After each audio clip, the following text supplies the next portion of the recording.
ഇവിടുന്ന് വലിയൊരു ഒരു ഒരു വിഭാഗം പലായനം ചെയ്യണം. കുട്ടികൾ നാട് വിട്ടു പോകുന്നു. അതിനൊരു പരിഹാരം ഉണ്ടാകണം.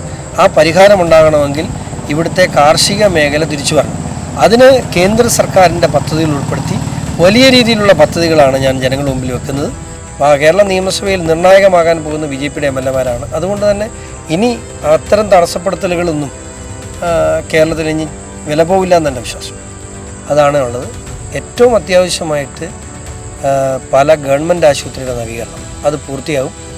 അത് ഏത് സാധാരണക്കാരനും കയറി വന്നാൽ സന്തോഷത്തോടുകൂടി അവിടെ നിന്ന് ചികിത്സ കഴിഞ്ഞ് ഇറങ്ങിപ്പോകാനുള്ള സാഹചര്യം പാലായിൽ സൃഷ്ടിക്കും.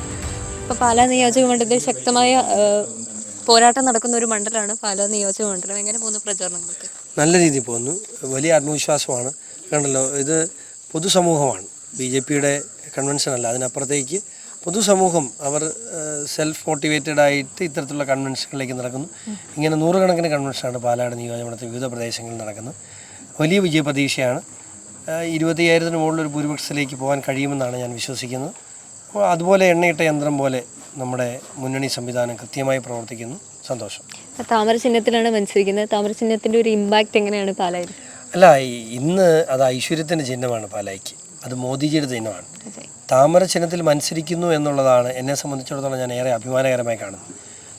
എന്നോട് പലരും ചോദിച്ചു താമര പാലായിൽ എങ്ങനെയാണ്. ഞാൻ പറഞ്ഞു താമര ചിഹ്നത്തിൽ മത്സരിക്കുന്നുണ്ടെങ്കിൽ ഞാൻ ഉള്ളൂ.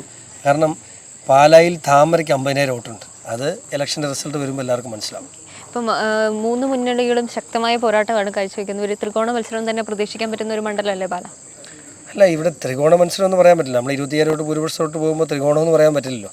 പക്ഷേ 3 സ്ഥാനാർത്ഥിമാർ, 3 മുന്നണിക്കും സ്ഥാനാർത്ഥിമാരുണ്ട്. പക്ഷേ ഇവിടെ ഉണ്ടായിട്ടുള്ളൊരു വേവ് അത് അവർക്ക് മനസ്സിലായിട്ടില്ല, അല്ലെങ്കിൽ മാധ്യമപ്രവർത്തകർക്ക് മനസ്സിലായിട്ടില്ല. ത്രികോണത്തിൻ്റെ സാഹചര്യം ഒന്നും ഉണ്ടാകില്ല. നമ്മൾ UDF ആയിട്ടാണ് പ്രധാനപ്പെട്ട മത്സരം വരുന്നത്. 3-ാം സ്ഥാനത്ത് പോകുന്ന ആൾ 3-ാമതായി എന്നതല്ലേ ഉള്ളൂ. അതെ. ഇപ്പം പാലായിലെ ജനങ്ങൾക്ക് ഏറ്റവും കൂടുതൽ ആവശ്യം എന്താണ് BJP സ്ഥാനാർത്ഥിയായിട്ട് വന്നു കഴിഞ്ഞാൽ, ജയിച്ചു കഴിഞ്ഞാൽ പാലായിലെ ജനങ്ങൾക്ക് കൊടുക്കാൻ പോകുന്നത്? പാലായെ സംബന്ധിച്ചിടത്തോളം പാലായുടെ ഇൻഫ്രാസ്ട്രക്ചർ ഡെവലപ്മെൻറ്റ് മുതൽ ആരോഗ്യരംഗം, വിദ്യാഭ്യാസ രംഗം, അതുപോലെ റോഡ്, ഇത്തരം കാര്യങ്ങളിലൊക്കെ വലിയ ഡെവലപ്മെൻറ്റ് ആവശ്യമുള്ള, അതിന് സാധ്യതയുള്ളൊരു പ്രദേശമാണ്. പക്ഷേ അതിനൊക്കെ ഉപരി പാലായുടെ നഷ്ടപ്പെട്ടു പോയ പ്രതാപവും സാമ്പത്തിക രംഗവും ഇവിടുന്ന് വലിയൊരു ഒരു വിഭാഗം പലായനം ചെയ്യണം. കുട്ടികൾ നാട് വിട്ടു പോകുന്നു. അതിനൊരു പരിഹാരം ഉണ്ടാകണം. ആ പരിഹാരം ഉണ്ടാകണമെങ്കിൽ ഇവിടുത്തെ കാർഷിക മേഖല തിരിച്ചു വരണം. അതിന് കേന്ദ്ര സർക്കാരിൻ്റെ പദ്ധതികൾ ഉൾപ്പെടുത്തി വലിയ രീതിയിലുള്ള പദ്ധതികളാണ് ഞാൻ ജനങ്ങളുടെ മുമ്പിൽ വെക്കുന്നത്. അത് തീർച്ചയായിട്ടും ഞാൻ ജനപ്രതിയായിട്ട് ജനിച്ചു വന്നു കഴിഞ്ഞാൽ അടുത്ത 5 വർഷക്കാലം കൊണ്ട് നമ്മുടെ നാട് വിട്ട് വിദേശത്തേക്ക് പലായനം ചെയ്ത കുട്ടികൾ തിരിച്ചെത്തി നാട്ടിൽ അന്തസ്സായിട്ട് ജീവിക്കാനുള്ള സാഹചര്യം ഉണ്ടാക്കണം. അതാണ് ഞാൻ ജനങ്ങൾക്ക് കൊടുക്കുന്ന വാക്ക്. ഇപ്പം നരേന്ദ്രമോദി സർക്കാർ ഒരുപാട് വികസനങ്ങൾ കൊണ്ടുവരുന്നുണ്ട്. ഉത്തരേന്ത്യയിലൊക്കെ നമ്മൾ അങ്ങനെ കണ്ടിട്ടുണ്ട്. ആ വികസനങ്ങളൊന്നും കേരളത്തിലേക്ക് എത്തപ്പെട്ടിട്ടില്ല എന്ന് തോന്നിയിട്ടുണ്ടോ? അല്ല, തീർച്ചയായിട്ടും ഇവിടെ കൊണ്ടുവരുന്ന എല്ലാ പദ്ധതിയുടെയും പേര് മാറ്റും. പിന്നെ നരേന്ദ്രമോദി സർക്കാരിൻ്റെ നേരിട്ടുള്ള പദ്ധതികളാണെങ്കിൽ അത് എങ്ങനെ മുടക്കാമെന്ന് ഗവേഷണം നടത്തുന്ന മുന്നണികളാണ് ഇവിടെ ഉള്ളത്. അപ്പോൾ അതുകൊണ്ട് തീർച്ചയായിട്ടും കേരള നിയമസഭയിൽ നിരവധി MLA-മാർ ഇപ്രാവശ്യം ജയിച്ചു വരും. കേരള നിയമസഭയിൽ നിർണായകമാകാൻ പോകുന്ന BJPയുടെ MLA-മാരാണ്. അതുകൊണ്ട് തന്നെ ഇനി അത്തരം തടസ്സപ്പെടുത്തലുകളൊന്നും കേരളത്തിൽ ഇനി വില പോവില്ല എന്നെ വിശ്വാസം. ഇപ്പം ജയിച്ചു വന്നു, അത് കഴിഞ്ഞ് ഫസ്റ്റ് പാലായിലെ ജനങ്ങൾക്ക് കൊടുക്കുന്ന ട്രീറ്റ് എന്തായിരിക്കും? അതൊരു ചോദ്യമാണ്. ജയിച്ചു വന്ന് പാലായിൽ ഞാൻ അവരോട് എന്നും പറയുന്നൊരു കാര്യമുള്ളൂ, എന്നും അവർക്കൊപ്പം ഉണ്ടാവും. അതാണ് ഉള്ളത്. ഏറ്റവും അത്യാവശ്യമായിട്ട് പല ഗവൺമെൻറ് ആശുപത്രിയുടെ നവീകരണം അത് പൂർത്തിയാകും. അത് ഏത് സാധാരണക്കാരനും കയറി വന്നാൽ സന്തോഷത്തോടുകൂടി അവിടെ നിന്ന് ചികിത്സ കഴിഞ്ഞ് ഇറങ്ങിപ്പോകാനുള്ള സാഹചര്യം പാലായിൽ സൃഷ്ടിക്കും. പാലായുടെ റിവർ വ്യൂ റോഡ് സമയബന്ധിതമായി പൂർത്തീകരിക്കും.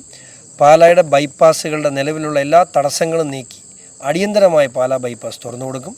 കാർഷിക രംഗത്ത് അടുത്ത 2 വർഷക്കാലം കൊണ്ട് വലിയ മുന്നേറ്റം പാലായിലുണ്ടാവും. പാലായിൽ ഉൽപ്പാദിപ്പിക്കുന്ന ഓരോ കാർഷിക ഉൽപ്പന്നങ്ങൾക്കും കൃത്യമായ ഷെൽഫ് ലൈഫ് സൃഷ്ടിക്കാവുന്ന രീതിയിൽ ഫ്രീസിംഗ് സിസ്റ്റവും ഓപ്ഷൻ സെൻറ്ററും പാലായിൽ ആരംഭിക്കും. അതുകൊണ്ട് തന്നെ കാർഷിക മേഖലയിൽ വലിയ മുന്നേറ്റം ഉണ്ടാവും. 3, ഏറ്റവും വലിയ സമ്മാനം എന്ന് പറയുന്ന കേന്ദ്ര സർക്കാർ പദ്ധതിയിൽ ഉൾപ്പെടുത്തി 100 കോടി രൂപയുടെ ടൂറിസം പാക്കേജ് ഞാൻ കേന്ദ്ര സർക്കാരിന് സമർപ്പിച്ചിട്ടുണ്ട്. ആദ്യത്തെ വർഷം തന്നെ അതിന് സാങ്ഷൻ മേടിച്ചാൽ നിർമ്മാണം ആരംഭിക്കും. അച്ഛനും മോനും മത്സരിക്കുകയാണ്, രണ്ടുപേരും ഒരേപോലെ നിയമസഭയിൽ. എങ്ങനെയാണ് ആ കാര്യങ്ങളൊക്കെ? അല്ല, ഇതിപ്പോൾ പാർട്ടിയല്ലേ, രണ്ടിടത്തും പാർട്ടിയാണ് കാര്യങ്ങൾ നോക്കുന്നത്. പണ്ട് ഞാൻ തന്നെയായിരുന്നു ഇതെല്ലാം ഓടിച്ചുകൊണ്ടിരുന്നതെങ്കിൽ പാർട്ടിയാണ്. എനിക്കതുകൊണ്ട് അദ്ദേഹം മത്സരിക്കുന്നതുകൊണ്ട് എനിക്ക് പ്രത്യേകിച്ച് ബുദ്ധിമുട്ടൊന്നും ഉണ്ടായില്ല. ഞാൻ ആദ്യം ഓർത്തു ഇത് രണ്ടും കൂടെ ഞാൻ എങ്ങനെ കൈകാര്യം ചെയ്യുമെന്ന് ഓർത്തു. പക്ഷേ യാതൊരു ബുദ്ധിമുട്ടില്ലാതെ കാര്യങ്ങൾ നന്നായിട്ട് പോകുന്നുണ്ട്. രണ്ടുപേരും ഒരുമിച്ച് നിയമസഭയിൽ ഇരിക്കാൻ കഴിയണം എന്നുള്ളതാണ് ദൈവത്തോടുള്ള പ്രാർത്ഥന. എന്താണ് ജനങ്ങളോട് പറയാനുള്ളത്? എന്താണ് വലിയൊരു മുന്നേറ്റം ഉണ്ടാകും. ഈ കണ്ടുമടുത്ത പരമ്പരാഗത രീതികളിൽ നിന്നും കേരളത്തിലൊരു മാറ്റം ഉണ്ടാകണമെങ്കിൽ തീർച്ചയായിട്ടും ശ്രീ രാജീവ് ചന്ദ്രശേഖർ നേതൃത്വം കൊടുക്കുന്ന NDA മുന്നണിക്ക് നിങ്ങളുടെ വോട്ടുകൾ ചെയ്യുക. അടുത്ത 5 വർഷത്തിനുള്ളിൽ നിങ്ങൾക്ക് അതിൻ്റെ റിസൾട്ട് നിങ്ങൾക്ക് ലഭ്യമാകും. എല്ലാവിധ വിജയാശംസകളും.